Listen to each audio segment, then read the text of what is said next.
데살로니가 전서 우리가 또 보게 됩니다. 오늘 우리가 이제 2장을 보게 되는데 1장의 내용을 여러분들은 이미 알고 있을 것입니다. 자, 1장에서 언급됐던 것은 데살로니가 교회가 지금 당하고 있는 상황이에요. 근데 편지를 쓰는 목적이 있습니다. 편지를 쓰는 목적은 교회가 세워진 지 얼마 되지 않고, 그리고 영적인 지도자가 없는 상태이기 때문에 온갖 이야기들이 들어오면 교회가 흔들릴 수 있습니다. 특히 데살로니가 교회에 일어났던 일들은 예수를 믿다가 먼저 죽은 자들에 대한 문제였던 것입니다. 자, 그러면 우리는 이미 알잖아요. 우리가 아는 것은 예수님은 부활의 생명이시니까, 그리고 우리는 이 생명을 가지고 있고, 이 생명은 오늘도 생명이고 내일도 생명이고 영원한 생명이니까, 그러니까 우리가 죽음 이후에도 이 생명은 여전히 유효한 것이고 영원이니까는요. 그리고 또 하나는 우리가 이 땅에서 믿음 생활할 때에 이 영원한 생명 안에서 우리는 새 하늘과 새 땅이 우리를 위해 준비되어져 있는 것도 알고 있습니다. 우리에게는 그런 문제가 없겠죠. 근데 이제 데살로니가 교회 같은 경우에는 약 3주 동안 바울이 복음을 전했기 때문에 3주 동안 모든 것을 다 알려주기는 굉장히 어렵습니다. 그러다 보니까는 교회 안에 침투한 이 잘못된 종말론 사상으로 인해 가지고 교인들이 사실 어떤 교리적인 면에서 또한 영적으로 혼돈이 온 것이 사실입니다. 그래서 이것을 바르게 세워야 되기 때문에 바울이 데살로니가 교회에 첫 번째 편지를 쓰는데, 첫 번째 편지에서는 그들의 신앙이 비록 교회를 예수를 믿은 지 얼마 되지 않았지만은 참 대단한 신앙을 가지고 있었다라는 것을 이야기합니다. 그러니까 이것은 신앙의 지식하고는 달라요. 그러니까 우리가 교회를 많이 다니면 당연히 많이 알게 되어 있습니다. 왜냐하면 다 듣는 것인데요, 늘 듣는 내용들이기 때문에 지식적으로는 우리가 많이 알 수 있는데, 그런데 그 지식이 내 신앙과 합하지 않으면은 사실 지식은 지식일 뿐입니다. 이 지식이 신앙이 돼야 되거든요. 근데 또 한 면에서는 교회를 다닌 지 얼마를 되지 않았을지라도 저들이 가진 작은, 쉽게 말하면은 적은 말씀의 분량을 좀 적게 들었을지라도 그 말씀 전체가 자기의 것이 되면은 이 신앙은 또 대단히 무서운 신앙입니다. 그러니까 우리나라에 처음에 복음이 들어왔을 때에는 이렇게 66권의 성경을 다 번역을 해가지고 가지고 온 것이 아니에요.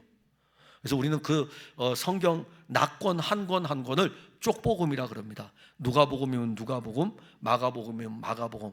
그러면 이것도 사실 선교사들은 자기들이 영어로 번역된 성경도 있고 그렇지만 우리나라 사람들이 그때 영어를 어떻게 알아요? 선교사들이 전하는 말씀만 들을 뿐이고, 또 하나는 성경책이 누가복음이 쪽복음이 번역되면 그걸 사가지고서 읽어야 돼요. 그럼 누가복음만 가지고도 은혜를 입는 거예요. 그러니까 누가복음만 가지고 은혜를 입는다는 것은, 마가복음을 가지고 은혜를 입는다는 것은 그 안에 있는 그리스도를 누리는 것이지, 예수님에 대해서는 누가복음과 마가복음에만 기록된 내용이 아니라 그 외에 다른 성경에도 예수님에 대한 내용은 굉장히 풍성합니다. 아무튼 데살로니가 교회의 이러한 모습을 우리가 볼 때에도 어떤 면에서 보면은 복음에 대한 그 내용을 많이는 듣진 않았지만 예수님에 대한 것을 받는 그대로 자기들의 영적 생활에 활력이 되도록 그렇게 이제 나아가는데 소문이 날 정도였어요. 정말 소문난 교회입니다. 다른 거 소문난 거 아니에요. 믿음의 역사와 사랑의 수고와 소망의 인내. 믿음의 역사라는 것은 그들이 예수 그리스도를 믿음으로 일하는 것입니다.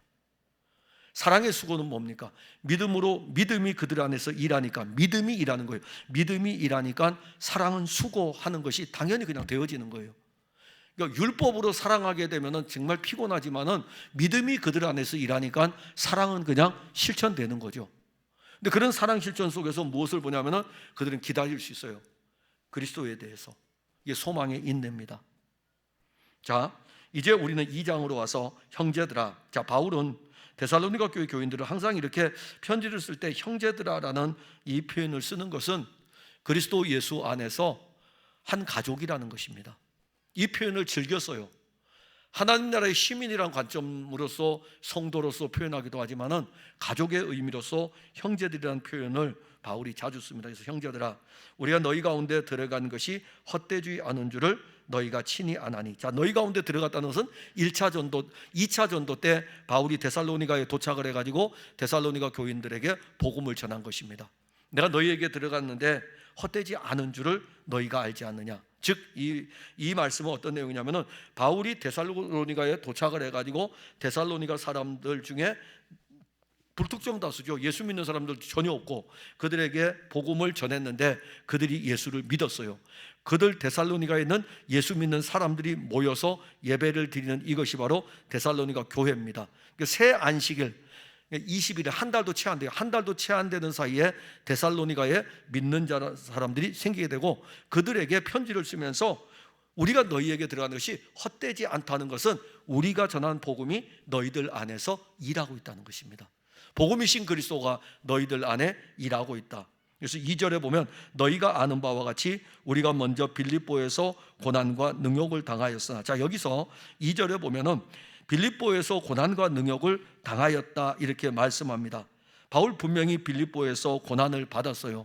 왜냐하면은 빌립보 감옥에 갇히기도 하고 빌립보 감옥에 갇혀가지고 빌립보 감옥의 간수와 그의 가족들을 구원하는 일들도 일어납니다.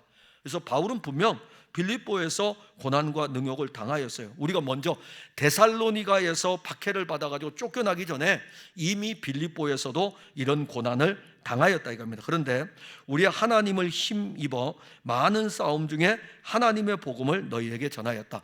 빌립보에서도 고난과 능욕을 받고 데살로니가는 빌립보보다 더 심했어요. 그러니까 빌립보에서는 사실 소동으로 인해서 감옥에 갇혀 있지만은 그래도 좀 나았어요. 근데 데살로니가는 아주 조직적으로 이 바울을 향해서 공격하는 세력들이 형성이 됐던 것입니다. 그래서 바울은 이 편지를 쓰면서 빌립보도 그렇지만은 데살로니가 너희들에게도 그렇고 그럼에도 불구하고 그 고난과 능욕 그 많은 싸움 중에서 하나님의 복음을 너희에게 전하였다. 자, 편지의 내용을 자세히 보세요. 하나님의 복음을 전하였다. 그러니까 뭐 고난당하면서 어렵고 힘들고 이런 것이 아니라 딱 간략하게 써요. 싸움은 했다 이겁니다. 싸움은 했지만, 영적 싸움은 했지만 하나님의 복음을 빌립보에도 전했고 하나님의 복음을 데살로니가에게도 전했고, 요 하나님의 복음이 뭐냐 이겁니다. 복음이 뭐냐면은 로마서 1장에 보면은 이 복음은 하나님의 아들 그리스도에 대한 것입니다. 그래서 이 복음에 대해서 이야기할 때는 육체로는 다윗의 자손으로 이 땅에 오신 것이고 성결의 영으로는 하나님의 아들로 부활하심으로 말미암아 나타내신 것이고, 예수님이 육신을 입으신 것과 예수님이 부활하신 것에 대한 이 내용이 복음이라 이겁니다. 그리고 이 복음은 하나님의 복음이고 이 복음에는 하나님의 의가 나타났고, 자, 복음은 또 뭐죠? 기쁜 소식이에요. 모든 인류에게 최고의 기쁜 소식은 하나님의 의, 하나님의 아들 예수 그리스도, 그가 오신 것과 그가 하신 모든 사역의 일들, 이 하나님의 복음을 너희에게 전하였다. 그러니까 여러분들이 늘 드려야 되는 것은 하나님의 복음에 대한 것입니다. 하나님의 복음, 예수 그리스도에 대해서 듣는 거죠. 그리고 3절에 우리의 권면은 간사함이나 부정함에서 난 것이 아니요 속임수로 하는 것도 아니라. 자, 그러면 데살로니가 교회에 침투했던 이 교인들, 데살로니가 성도들을 어지럽게 하는 종말론의 그릇된 사상을 가지고 들어온 사람들은 사람들의 마음을 끌기 위해 가지고 간사하고, 그 다음에 부정, 옳지 않은 것, 그리고 속이는 것. 4절에 보면 오직 하나님께 옳게 여기심을 입어 복음을 위탁받았으니 우리가 이와 같이 말하면 사람을 기쁘게 하려 함이 아니요 오직 마음을 감찰하시는 하나님을 기쁘시게 하려 함이라. 그러면 앞에 들어왔던 그 사람들은 간사함과 부정과 속임수를 통해 가지고 사람들의 마음을 흡족시키는 거죠. 그러니까 사람의 마음을 만족시키고 사람의 마음을 기쁘게 하는 이 자체가 들어온 사람들, 가만히 들어온 거짓 종말론자들에 의해 가지고, 잘못된 종말론자들에 의해 가지고 그들이 자꾸 사람들의 마음을 훔쳐가는 거예요. 사람들의 마음을. 그러니까 교회가 사실은 성도들을 그리스도에게로 계속 연결시켜야 돼요. 사람에게로 연결시키면 안 되죠. 그리스도에게로 끊임없이 연결을 해야 되는데, 지금 데살로니가 교회 안에는 사람을 기쁘게 하기 위해서, 그러니까 전하는 자기들이 사람들의 마음을 뺏어가려고 하는 거죠. 뺏어가려고 하니까 저 사람이 지금 가지고 있는 상황 속에서 예를 들어 가지고 누가 같이 예수 믿다가 먼저 죽었어요. 예수 믿다가 먼저 죽은 이 문제가 분명히 지금 거론이 돼 있고 교회 안에 이것이 심각한 문제였어요. 굉장히 슬프고, 너희들 지금까지 예수를 믿었는데 무슨 소용이 있느냐, 죽고 나니까 아무 쓸모가 없지 않느냐 라고 하다 보니까 남겨진 사람들이 그러면 우리가 받은 이 복음하고 다른 복음인데? 라고 하면서 굉장히 혼돈이 오는 거죠. 그러면 그렇게 혼돈이 왔을 때 그들의 마음을 뺏어가는 거예요. 뺏어가 가지고 자기 편 만드는 거예요. 쉽게 말하면 사람 편을 만드는 것입니다. 그래서 바울은 편지를 쓰면서 우리가 권면한 것은 그런 건 아니다 이겁니다. 다른 사람들은 그렇게 했을지 몰라도 우리의 권면은 그것이 아니고 우리는 하나님을 기쁘시게 하기 위해서, 그러면 하나님을 기쁘시게 하는 방법이 뭐냐면 하나님의 뜻을 이루는 것입니다. 여러분들이 하나님을 어떻게 하면 기쁘시게 할 수 있을까요? 하나님을 기쁘시게 하는 것, 만일 여러분들이 바리새인적인 요소가 있다면 하나님을 기쁘시게 하기 위해서 일주일에 2번씩 금식하시면 돼요. 만약에 여러분들에게 바리새인적인 요소가 있으면 하나님을 기쁘시게 해서 11조 잘 드리면 돼요. 하나님을 기쁘시게 하기 위해 가지고 가난한 자들을 구제하면 돼요. 그렇게 이제 여러분들이 종교적인 열심을 가지고 하나님을 기쁘시게 할 수 있고 하나님의 마음을 흡족하게 할 수 있다고 생각하십니까? 예수님이 왜 오셨을까요? 하나님의 뜻을 행하기 위해서 하나님은 자기 아들을 보내신 것이고, 하나님이 가장 기뻐하는 것은 자기가 보낸 자기 아들을 믿는 것입니다. 그게 하나님이 가장 기뻐하는 일이에요. 너무 쉬워요? 그러니까 그 쉬운, 하나님은 우리에게 쉬운 걸 주셔요. 여러분도 교회 생활하는데 어려우면 가뜩이나 세상 살기도 어려운데 어렵게 하면 얼마나 힘들겠어요. 아주 쉽게 해주셨어요. 하나님이 보내신 자 그 아들을 믿는 것, 이게 바로 하나님을 기쁘시게 하는 거예요. 그러니까 여러분들은 이미 믿음으로 말미암아 하나님을 기쁘시게 하는 사람들입니다. 바울은 데살로니가 교회에 편지를 쓰면서 우리는 하나님을 기쁘시게 한다. 그러면 앞에서 이야기할 것처럼 복음을 위해서 하나님께 옳게 여기심을 입어 복음을 위탁받았으니까 이 복음을 그냥 가르치는 거예요. 위탁받았으니까 하나님께서 바울에게 복음을 위탁해 주었어요. 바울은 이 복음을 가지고 데살로니가에 있는 사람들에게 복음을 전하는 거예요. 이게 바로 하나님을 기쁘게 하는 일입니다. 여러분들에게 복음을 주었어요. 여러분들은 이 복음을 가지고 있습니다. 이 복음을 가지고 또 사람들에게 전하면 돼요. 그리고 5절에 보면 너희도 알거니와, 사실 5절부터 보면은 많은 단어가 이겁니다. 알거니와 알거니와 알거니와 알거니와 계속.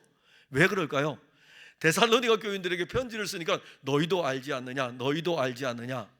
근데 여러분들 이 표현을 잘 이해하기 어렵죠. 근데 저는 목회자이기 때문에 좀 이해는 돼요.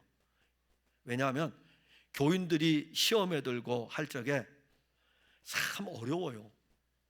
교인들 시험 들고 막 그러면은 때로는 저희 집에 불러서 같이 저녁 먹자 그래가지고 음식을 만들어 먹이기도 하고, 그런가 하면 또 어떤 경우에는 카페에서 만나서 차를 마시면서 대화하기도 하고, 이제 그런 일들이 있잖아요. 그리고 그런 일들 통해서 또 지나갔어요. 다 지나가고 난 다음에 이런 일들이 일어나면 어떨까요? 그러면 이제 저도 아마 그럴 것 같아요. 알지 않습니까? 알지 않습니까? 제가 목회자로서 어떻게 여러분들에게 접근했고 제가 무엇을 원했는지, 제가 여러분들에게 돈을 원했습니까? 제가 여러분들에게 무엇을 원했습니까? 알지 않습니까? 저는 예수님만 전하려고 원했는데, 그 목회자로서는 저는 알 수 있어요. 여러분들은 혹시 아시겠습니까? 근데 바울이 데살로니가에 편지를 쓸 때에 너희도 알거니와 너희도 알거니와, 이게 2장에서 많이 나와요.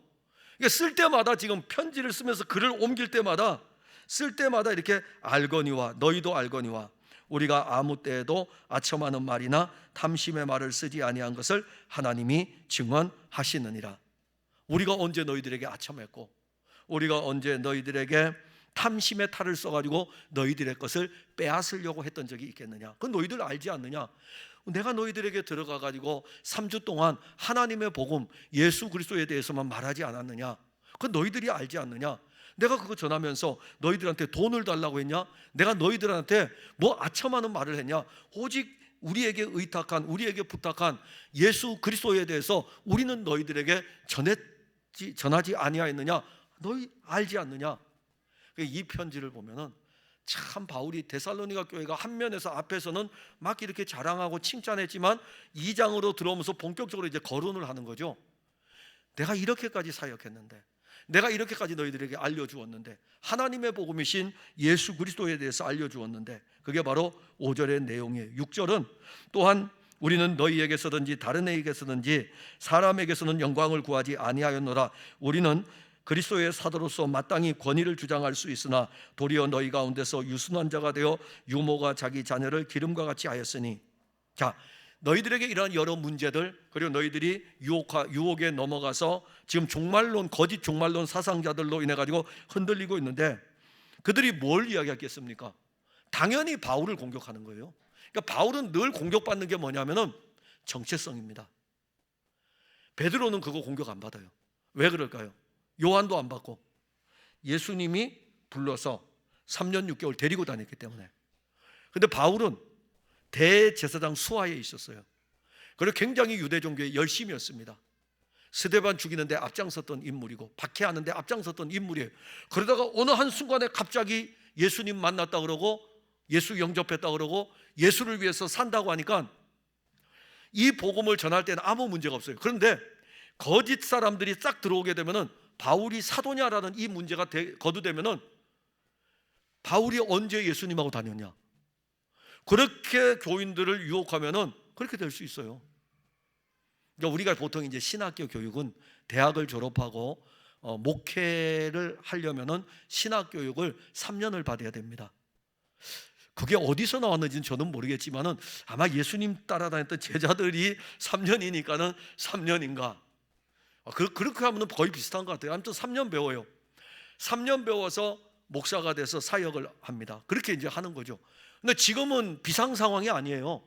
지금은 일반적인 상황이기 때문에 3년을 받아야 돼요. 근데 예수님이 승천했을 때에는 성령이 오시고 나서 완전 비상 상황이거든요. 그때에 바울이라고 하는 걸출한 인물을 부활하신 주님께서 부르신 것이거든요. 그러니까 오늘날은 어디서 뭐 신학을 한 막 6개월 하고 난 다음에 목사하면은 사람들이 그 사람 신학 제대로 했어? 이렇게 하는 건 당연하죠. 근데 바울 때에는 비상한 상황이었기 때문에 그런 것을 사실 거론할 수가 없죠. 그리고 바울은 친히 부활하신 예수님을 만났어요. 이런 부분에 대해서 바울이 내가 너희들에게 복음 전했으니까 나는 당연히 너희들에게 요구할 수 있다 이겁니다. 왜냐하면 나는 하나님의 복음을 의탁받아가지고 하나님의 복음을 전했기 때문에 나는 당연히 너희들에게 사도로서 마땅히 권위를 주장할 수 있다 이겁니다. 내가 사도이기 때문에 사도로서 너희들이 복음을 잘못 가고 있을 때에 잘못된 부분에 대해서 마땅히 주장할 수 있다 이겁니다. 그런데 나는 너희들에게 그걸 주장하지 않고 유순한 자가 되어 유모가 자기 자녀를 기름같이 하였다. 여기 이럴 수밖에 없는 이유가 있어요. 3주만 데살로니가에 있었기 때문에. 3주만. 그래서 어린아이 같아요. 아직도 어린아이 같기 때문에 끌어안아야 돼요. 여러분들 교회 나오게 되면은요, 담임 목회자는요 참 비상한 상황입니다. 그게 옛날에 우리 청년들이 저한테 그랬어요. 처음에 이제 교회를 데려오잖아요. 학생 시절에 SFC 때 데려오면 집이 아무리 멀어도 다 태워줘요. 어찌하든지 간에 교회에 앉히기 위해서. 그러다가 1년이 지나면 야, 오늘은 버스 타고 갈래? 버스 차비 줄게. 버스 타고 가게 해요. 그 다음에 조금 더 지나게 되면 차비도 안 주고 버스 타고 가. 이렇게 이야기를 해요. 왜? 교회에 처음 왔기 때문에 어찌하든지 간에 그냥 막 어린아이처럼 이렇게 품에 안고 1시간을 돌아도 큰 운전을 해가지고 아이들 태우고 다니는 거예요. 그러다가 어느 정도 말씀을 들으면서 잘하게 되면 야, 차비 줄 테니까 버스 타고 가. 그리고 이제 그 다음에는 뭐 앞에서 막 인도하고 그러면은 이제 일꾼이 됐잖아요. 그러면은 야, 그냥 가. 오늘 그냥 가. 그래도 교회를 안 떠나요. 근데 만일 처음 온 사람을 교회를 야, 그래 반갑네, 고마워. 그러면서 식사도 다 하고 다 즐겁게 지냈어요. 잘 가. 이렇게 하면 이 친구가 다음 주에 교회 올까요? 그러니까 어찌하든지 간에 데리고 와야 돼요. 그러니까 3주 만에 데살로니가 교회와의 관계가 3주였다면은 여러 문제가 일어날 적에 유모처럼 자기 자녀를 돌보면서 그렇게 케어를 하는 거죠. 이게 바울이에요. 이게 바울.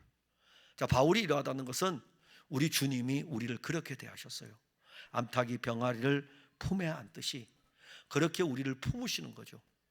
그런데 자꾸 우리 안에는 유대교의 습성이 있어가지고 자꾸 예수님이 품으시려고 하는 것을 자꾸 거절해요. 나가려고 합니다. 바울은 자기가 사도의 권위로서 내가 주장할 수 있다 이겁니다. 당연히 할 수 있어요. 데살로니가 교인들을 향해서 이런 부분에 대해서 주장할 수 있지만 나는 여전히 너희들을 품는다 이거죠. 그리고 8절에 우리가 이같이 너희를 사모하여 하나님의 복음뿐 아니라 우리의 목숨까지도 너희에게 주기를 기뻐함은 너희가 우리의 사랑하는 자 됨이라. 참 멋있는 표현이죠. 너희가 우리의 사랑하는 자 됨이라. 이 표현은 20절에 가게 되면 너희는 우리의 영광이요 기쁨이니라, 이것과 맥을 같이 합니다. 너희를 사모하고 있고 너희를 보고 싶고, 그리고 하나님의 복음뿐만 아니라 복음으로 너희들하고 나하고는 연결되어져 있기 때문에 우리 목숨도 너희에게 주기를 기뻐한다. 너희는 우리의 사랑하는 자가 되기 때문에. 이 바울이 데살로니가 교회 성도들에게 갖는 그런 어떤 영적 감정입니다. 주님은 여러분들을 이렇게 대하셔요. 바울과 비교할 수 없는 우리 예수님은 여러분들을 대하실 적에 늘 이렇게 대하십니다. 사랑하는 자가 됩니다. 사랑하는 자가 됩니다. 9절에 보면 형제들아, 또 형제들아 표현 쓰고 우리의 수고와 애쓴 것을 너희가 기억하리니. 자, 바울은 지금 3주 동안에 데살로니가에 있으면서 수고와 애쓴 것이 사실이에요. 근데 그 부분은 기록되어 있지 않아요. 기록되어 있지 않지만 데살로니가에 교인들이 있었다는 것은 수고하고 애쓴 결과입니다. 복음을 전하기 위해서 수고하고 애쓰고 진력하고, 이것을 너희가 기억하지 않느냐. 너희 아무에게도 폐를 끼치지 아니하려고 밤낮으로 일하면서 너희에게 하나님의 복음을 전하였노라. 그러니 바울은 지금 데살로니가에서뿐만 아니라 고린도에서도 그랬어요. 어디를 가든지 간에. 그래서 선교사들의 입장에서 논문을 쓰면은 바울은 자비량 선교사다. 그래서 자기 스스로 일하면서 먹을 것을 자기가 벌어가지고 복음을 전하는 일에 진력을 하였습니다. 내가 너희들에게 언제 피해를 보았느냐? 내가 너희들에게 먹을 것을 사라고 했느냐? 너희들 보고 나를 대접하라고 했느냐? 아니다. 내가 그냥 수고하고 애써가지고 내가 먹고 일하지 아니하였느냐? 전도자로서 어떤 면에서 보면은 바울의 그 열정도 있고, 또 한 면에서는 데살로니가 교회 성도들이 아직 자라지 않았기 때문에 스스로 일하면서 이 많은 희생을 하고 있는 것을 알 수가 있습니다. 교회는 이런 부분을 우리가 보면서 영적으로 좀 자라가서 그야말로 그 영적으로 어린아이일 때도 믿음은 역사합니다. 믿음의 역사화라고 했을 때 어린아이일 때도, 그리고 영적으로 장성한 분량에 이르러도 믿음은 역사하고요. 어떠하든지 간에 믿음은 우리 가운데 일하십니다. 그럴 때에 한 몸의 교회 공동체로 우리 모두가 다 함께 지어져 가는 것이죠. 그러면 이제 어떻게 되겠습니까? 저와 여러분들, 또 교인들과 교인들 사이에 복음이신 예수 그리스도가 모퉁이 돌이고 머리이니까 머리로서의 그리스도로부터 양분을 공급받고 모퉁이 돌로서의 그리스도를 통해서 함께 연결되어져 가면서 세워가는 것입니다. 이것이 건강한 교회인 것입니다. 10절에 보면 우리가 너희 믿는 자들을 향하여 어떻게 거룩하고 옳고 흠없이 행하였는지에 대하여는 너희가 증인이요 하나님도 그러하시다. 자, 너희 믿는 자들을 향하여 우리가 어떻게 살았는지에 대해서, 복음이신 그리스도가 바울 안에 사니까 우리는 거룩하게 살 수 없어요. 여러분, 우리 본성으로는요 거룩에 갈 수가 없습니다. 그래서 우리 본성이 어떠한 상태인지를 알려면은 늘 신의 산을 생각하면 돼요. 신의 산에 여호와 하나님이 강림하셨을 적에 우리의 본성으로 하나님을 만나러 올라가면 하나님이 돌격해요. 우린 거룩하지 못하기 때문에. 그러면 우리는 어떻게 하면 하나님께로, 신의 산에 강림하신 하나님께로 갈 수 있습니까? 못 가기 때문에 하나님이 모세를 통해서 우리에게 말씀하시듯이 하나님이 그의 아들을 우리에게 주어가지고 그의 아들을 통해서 하나님께로 가게 하는 것입니다. 그러면 이 거룩이라는 것은 우리의 본성에서 나오는 것이 아니고 우리의 본성 아니에요. 그러니까 유대인들이나 바리새인들 이런 사람들은 자기들 종교적 열심을 거룩으로 착각을 하는 거예요. 그건 자기 생각이죠. 하나님이 보실 때에는 그는 거룩이 아닙니다. 흠이에요. 하나님의 거룩은 그리스도로 말미암아 우리에게 주어진 것이고, 그래서 이 거룩하고 옳고 흠없이 행하는 것에 대해서는 복음이신 그리스도가 바울 안에서 일하는 것을 데살로니가 교인들도 알고 하나님도 안다 이겁니다. 여러분들에 대한 신앙은 하나님이 아셔요. 그리고 하나님이 그리스도 안에서 여러분들이 살아가는 그 모습들을 다 알고 계십니다. 11절에 너희도 아는 바와 같이, 계속 말씀해, 아는 바와 같이 우리가 너희 각 사람에게 아버지가 자기 자녀에게 하듯 권면하고 위로하고 경계하노니. 아까 유순한 유모라 그랬고, 이번에는 아버지가, 그러니까 한 면에서는 어머니처럼, 한 면에서는 아버지처럼, 가정의 우리가 비유를 통해서 어머니처럼 그리고 아버지처럼, 바울은 그렇게 양면을 사용해 가지고 데살로니가 교인들이 지금 막 흔들리고 있잖아요. 흔들리고 있는 이런 교인들을 붙들고 있음을 볼 수가 있습니다. 12절에 이는 너희를 부르사 자기 나라와 영광에 이르게 하시는 하나님께 합당히 행하게 하려 함이라. 자, 너희를 부르사, 너희를 부르신 이는 하나님이 그리스도 안에서 너희를 부르셨고, 그리고 하나님이 자기 나라와 영광에 이르게 하신다 이겁니다. 결국 데살로니가 교인들이 영적으로 이렇게 약해져 있고 흔들리고 있을 때에 하나님은 바울을 통해 가지고 데살로니가 교회 성도들에게 주 예수의 나라와 그 영광에 이르게 한다는 것을 알려주는 것입니다. 지금 이 말씀은 앞으로 3장 4장으로 가게 되면 종말론에 대한 사상이 나오게 돼요. 종말론에 대한 사상이 나오기 때문에 분명 우리가 아는 것은 주 예수의 나라에 이른다는 것입니다. 주 예수의 나라에 이르게 되고 그 영광에 참여하게 됩니다. 그것이 우리의 노력과 우리의 공로와 우리의 의지로 예수의 나라에 이르겠습니까? 아니라는 거예요. 너희를 부르사, 하나님이 그리스도 안에서 우리를 부르신 거예요. 그 부르심의 은혜가 부르심의 은혜로 끝나는 것이 아니라 복음을 통하여서 우리를 불렀으면 그 복음은 그리스도는 우리를 붙들고 그 나라에까지 이끌어 인도하는 것입니다. 이것은 이제 신학적으로 이야기하면 성도의 견인입니다. 근데 그 견인이기 때문에 나는 아무것도 안 해도 되느냐? 그게 아니에요. 그분이 붙들고 있기 때문에 일할 수 있는 거예요. 그분이 붙들고 있기 때문에. 아니, 그분이 붙들고 있기 때문에 제가 설교하는 거지, 제가 아무것도 안 하고 예수 믿고 구원받다고 목사 공부했다고 해가지고서 여기 앉아가지고 가만히 있으면은 주님이 저를 이렇게 머리채 끌고 와가지고 너 해, 빨리 설교해, 이렇게 하시겠어요?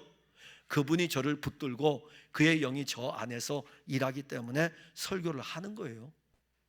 그러니까 어저께인가 제가 공부를 가르치는 학생들 중에 하나가 율법에 대한 순종 그 부분을 제가 하다가 제가 이렇게 이야기했거든요. 율법에 대하여는 순종할 수 없습니다, 제가 했어요. 그랬더니 질문이 들어왔어요. 율법에 대해서 순종할 수 없다는 의미가 무엇입니까? 제가 답을 주기를, 우리가 율법을 순종한다고 하지만은 율법을 다 순종할 수 없습니다. 그러면 어떻게 하면 다 순종할 수 있을까요? 율법을 내가 순종한다는 이 자체가 잘못된 것이고, 율법은 우리에게 오히려 이 법을 지킬 수 없다는 것을 알게 하는 것입니다. 그럼 이 법을 누가 지키게 합니까? 그래서 율법은 우리를 예수 그리스도에게로 인도하는 것이고, 그가 우리 안에서 사시기 때문에 지금 제 안에는 그리스도가 살고 있어요. 살고 있어서 제가 이걸 여러 설명을 해주는데 너무너무 어렵습니다. 왜냐하면 영에 관한 일이기 때문에. 여러분들 안에 예수님 사시죠? 저 안에도 살아요. 근데 한때는 제가 어떤 생각을 하냐면은, 근데 뭐지? 내가 뭘 하든지 간에 모든 건 내가 하는 건데, 근데 내 안에 그리스도가 살고 그리스도가 나를 사는 것인데, 제가요 엄청나게 많이 기도했어요. 하나님, 이 갈라디아서 2장 20절을 알게 해달라고. 도무지 내가 이해를 못하겠다고. 글자는 이해합니다. 예수님 내 안에 사시는 것은 압니다. 그런데 살아가면서 보면은 내가 살잖아요.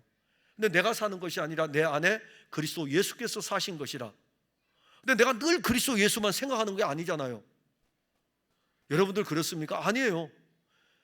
제가 뭐 물 마시면서도 그리스도 예수께서 물을 마시고 이렇게 한가요? 그러니까 이것이요 계속 눌리는 거예요. 작은 일부터. 그래서 이제 기도하는 거예요. 주님, 도대체 이 영적인 깊이의 의미는 바울은 아는데 내게도 이게 실제가 되는 것이 중요하지 않겠습니까? 그래서 이제 그날 강의를 하면서, 근데 저는 지금 많이 압니다. 많이 아는데 뭐라고 설명을 지금 하기 되게 어렵습니다. 왜냐하면 저도 똑같은 상황이 있었기 때문에. 근데 계속 예수 그리스도가 우리에게 공급되면 우리도 모르는 사이에 내 안에 그리스도가 사시는 것이고, 그가 그리스도 예수께서 내 안에 사시는 것이 실제임을 알게 됩니다. 자, 우리는 우리를 부르신 그분이 우리를 붙들고 있기 때문에 아무것도 안 해도 되는 게 아니라 그분이 우리를 붙들고 있기 때문에 붙들림 받은 그 안에서 우리는 그리스도를 향하여 하나님께로 나아가는 것입니다. 그래서 우리는 어떤 일을 하더라도 실질적으로 연약하여 넘어질 수 있을 때에도 그분이 붙들고 있는 거예요. 여러분들을 부르신 그분은 여러분들을 붙들고 있고, 여러분들을 붙들어 가지고 그 나라에, 자기 나라에 이를 때까지 모든 구원에 대해서는 책임을 지십니다. 그분의 은혜예요. 그리고 13절에 이러므로 우리가 하나님께 끊임없이 감사함은, 자, 이러므로 우리가, 그래서 하나님께 감사하는 거예요. 실질적으로 우리의 감사는 우리의 구원의 완전한 보장이신 그리스도로 말미암아 감사하는 것입니다. 너희가 우리에게 들은 바 하나님의 말씀을 받을 때에 사람의 말로 받지 아니하고 하나님의 말씀으로 받음이니. 하나님의 말씀이 풀어질 때에 어떤 사람들은 사람의 말로 받아요. 그래서 교회를 다니는 사람들이요, 그러니까 공부를 많이 하면 안 돼요. 공부를 많이 하니까 어떻게 생각하냐면, 공부를 많이 하면은요, 저도 지금 여기에 학생들 이 자료를 지금 가지고 있는데 오늘 가서 좀 읽어봐야 되는데 다 끝나고 어떤 생각들을 갖냐면은 늘 논문 쓰듯이 각주 처리해요. 그러니까 예를 들어서 이상백 장로님은 이렇게 이야기를 했다, 박창욱 장로님은 이렇게 이야기했고, 이성로 장로님은 이렇게 이야기했고, 이철주 장로님은 이렇게 이야기했고, 그러면서 답을 달기는 이것은 그 사람들의 이야기일 뿐이고, 이건 학적으로는 할 수 있어요.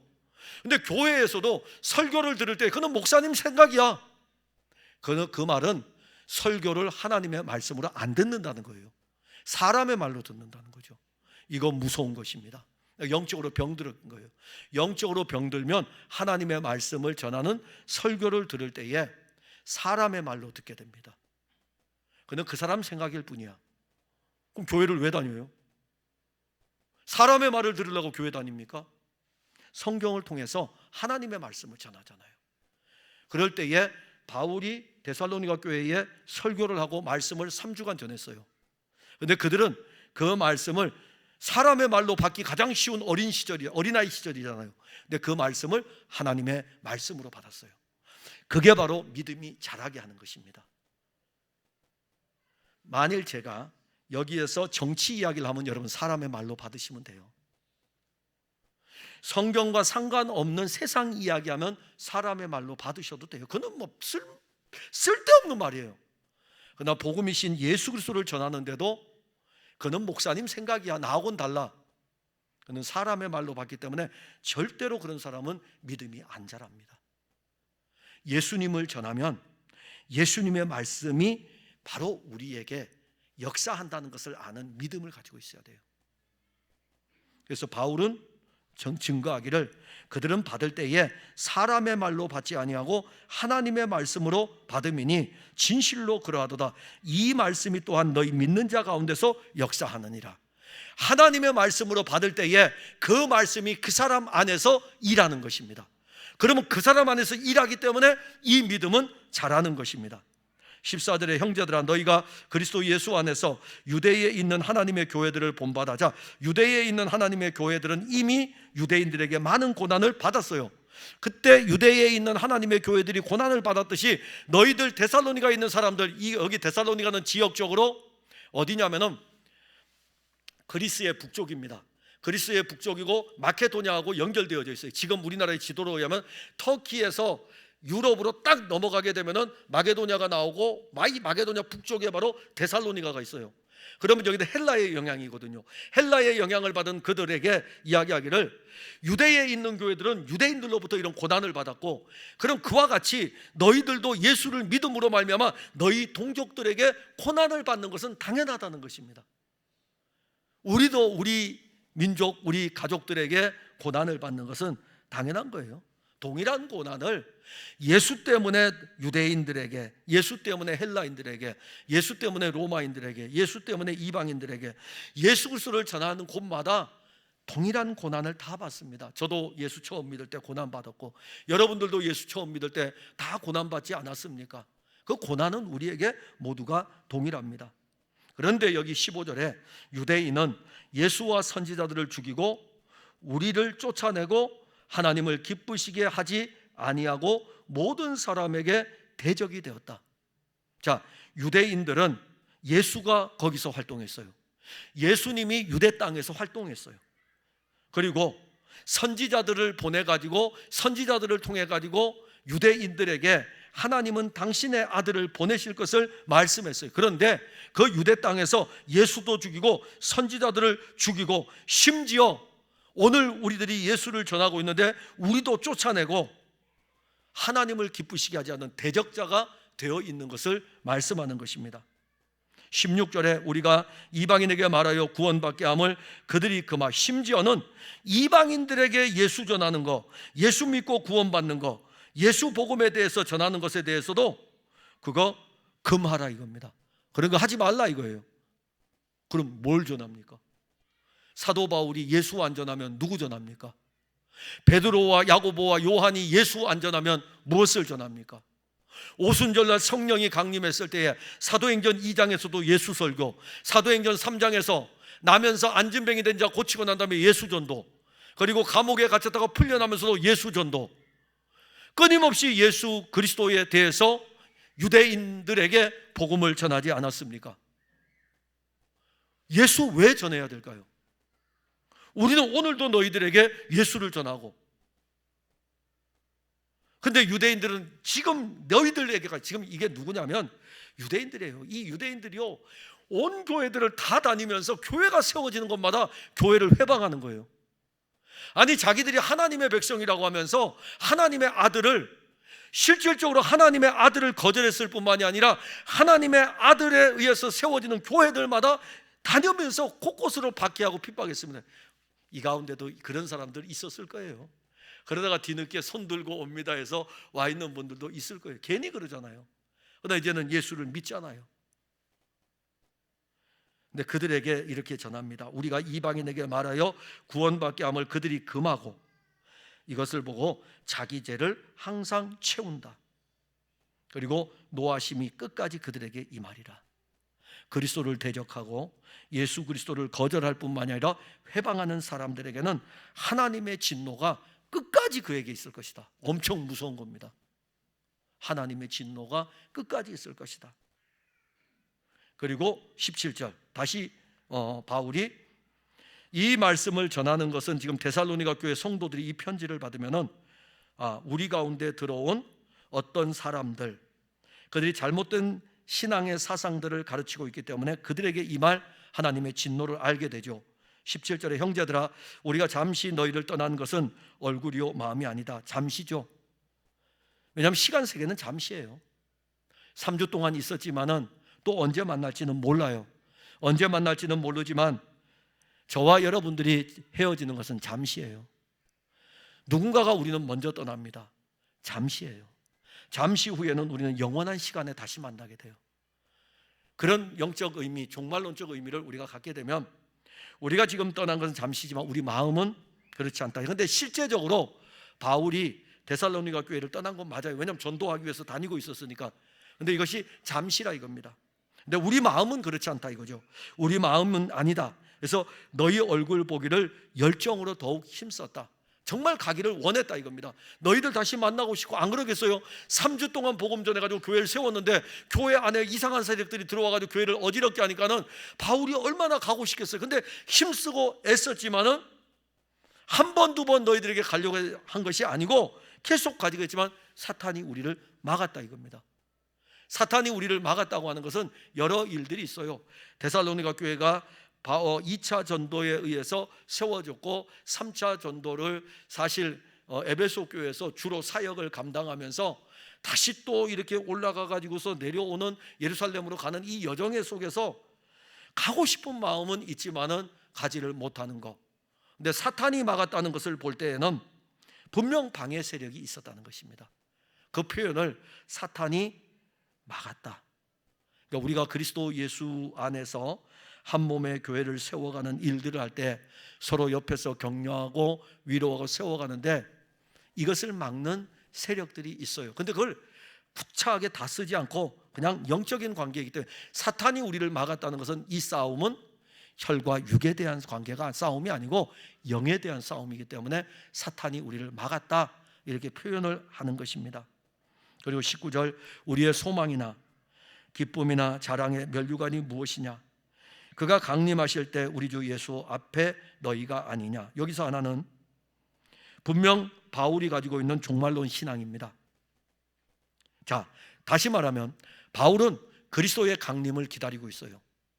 그리고 그리스도가 재림하실 때에 그로부터 받게 될 면류관에 대해서 알고 있습니다. 바로 너희들이라 이겁니다. 왜 그럴까요? 저들에게 복음을 전해가지고 저들이 예수를 믿기 때문에 이것이야말로 바울의 면류관입니다. 여러분들에게 있어서 면류관은 실질적으로 한 생명을 그리스도에게로 인도하는 것이 주님이 기뻐하시는 이 면류관의 아름다움입니다. 그런데 언제요? 주님 재림하실 때, 강림하실 때. 여기 강림이라는 표현을 썼는데 초기 기독교 공동체 성도들은 우리는 재림이라는 표현을 많이 쓰지만은 예수님 다시 오신다는 것이 그들에게는 가지고 있는 신앙의 가장 기본이었습니다. 그냥 그들은 자연히 가지고 있어요. 왜냐하면 예수님이 승천하신 지 얼마 안 됐잖아요. 예수님 승천하신 지 얼마 안 됐기 때문에 예수님 오신다 이겁니다. 그래서 예수님 강림하신다는 걸 그냥 가지고 있어요. 우린 지금 2000년이 지났으니까는 예수님 재림하신다는 표현을 쓰죠. 재림 맞아요. 재림이지만은 두 번째 오시니까 그냥 재림이지만은 또 한 면에서는 예수님이 오시는 거예요. 예수님 오신다 이겁니다. 아멘 주 예수여 오시옵소서. 예수님 오시는 거예요.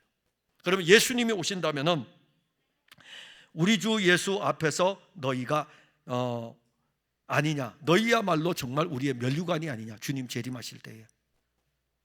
그리고 너희는 우리의 영광이요 기쁨이니라. 그러니까 우리에게서 어떤 영광과 기쁨보다는 데살로니가 교회 교인들 지금 이들이 그 이상한 세력들에 의해 가지고 흔들리지 않고 여전히 자기들의 믿음을 지키고 있는 이 자체가 영광이고 기쁨이다. 사랑하는 성도 여러분, 우리가 처음부터 시작한 것을 끝까지 견고히 붙드는 것입니다. 물론 주님 우리를 붙들고 가셔요. 주님 우리를 붙들고 가시지만 자꾸 신앙생활을 하다 보면은 어떤 유혹을 받게 되냐면은 그리스도가 없는 신앙의 길로 우리를 자꾸 이끌어 가려고 합니다. 그럴 때마다 우리가 붙들어야 되는 것은 우리의 의지와 우리의 노력을 붙드는 것이 아니라 우리를 구원하신 예수 그리스도를 붙드는 것입니다. 그리고 그를 붙들고 흔들리지 않고 나아가시면 돼요. 한두 번 있을 것이 아닙니다. 여러분들 살면 강건하면 70이요 80인데 그 어간 동안에 수도 없이 많이 오지 않습니까? 제가 수업을 가르치면서 그날 수업을 할 때에 그런 이야기를 했어요. 여러분 제가 이렇게 주변에 보고 여러 상황들을 보니까는 교회를 다니다가 나가지 않는 사람들은 교회에서 굉장히 목회자와 가까웠던 사람입니다. 그러니까 다 맞대요. 그러니까 한 사람이 뭐라 그러냐면은 그래서요 저는 목회자하고 가까이 안 해요 그러더라고요. 그래서 제가 그 얘기를 들으면서 그것도 이상한 거네요. 왜 그러냐면은 우리들의 신앙생활이 이 기간을 달려가는 동안에 수없이 많은 것들이 일어난다고요. 이 수없이 많은 것들이 일어날 때마다 우리가 붙들어야 되는 것은 뭐냐 하면은 예수님을 붙들고 가는 거예요. 예수님을 붙들고 계속 가는 거예요. 때로는 돈 문제, 때로는 사람 문제, 때로는 환경 문제 수도 없이 많이 일어나고 영적인 문제까지 나타나게 되고 그럴 때마다 흔들리지 않습니까? 그러면 여러분들이 생각할 때 그러니까 그래서 이제 교회를 옮기는 사람들도 많이 있어요. 그러면 교회 옮기면 그 사람은 그 교회에서 늘 행복할 것 같습니까? 아니에요. 또 시간 지나고 나면 그 문제 또 발생해요. 그렇기 때문에 여기 어떤 상황에서도 우리가 붙들고 의지할 이는 예수님이십니다. 예수님이셔요. 여러분들이 이 믿음 안에 서 있다면은 여러분들을 통해서 일하시는 주님은 여러분들에게 그리스도 예수로 풍성하게 하실 뿐만이 아니라 한 몸의 교회를 세워가는데 더욱더 든든하게 할 것입니다. 기도하겠습니다. 하나님, 은혜와 사랑을 감사합니다.